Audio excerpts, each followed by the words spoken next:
Mindful eating அப்படின்னா என்ன? சாப்பிட்றப்போ அது பண்ணாத இதை பண்ணாத அங்கே இங்கேன்னு பராக்கு பார்க்காம தட்டை பார்த்து சாப்பிடு, வேறு எதையும் நினைக்காம சாப்பாட்டு ஞாபகமாக சாப்பிடு, தொணன்னு பேசாமல் அமைதியாக சாப்பிடு, சிந்தாமல் குனிஞ்சி சாப்பிடு. இந்த வசனங்களையெல்லாம் நம்ம கேட்ட ஞாபகம் இருக்குங்களா? அதுதாங்க மைண்ட்ஃபுல் ஈட்டிங்.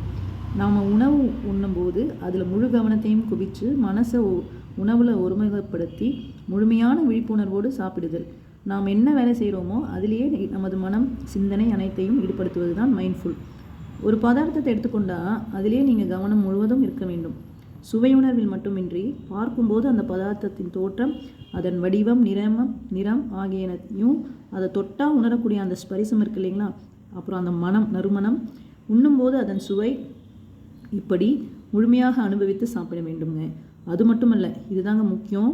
இந்த உணவு இன்றைக்கி என் தட்டில் வர்றதுக்கு கிடைக்கிறதுக்கு எவ்வளோ பெரிய விஷயம், இதுக்காக எவ்வளோ பேர் கஷ்டப்பட்டுருப்பாங்க என்ற நன்றியோடு கொடுத்தவங்களுக்கு. ஒரு படத்தில் வரும், அன்னதாத்தா சுகிபவ, இந்த உணவு கொடுத்தவங்களுக்கு நன்றி அப்படின்னு வரும். அந்த மாதிரி அவங்களுக்கு நன்றி சொல்லிவிட்டு அந்த நன்றி உணர்வோடு சந்தோஷமாக உணவை ருசித்து நிதானமாக சாப்பிட்றது தாங்க மைண்ட்ஃபுல் ஈட்டிங்.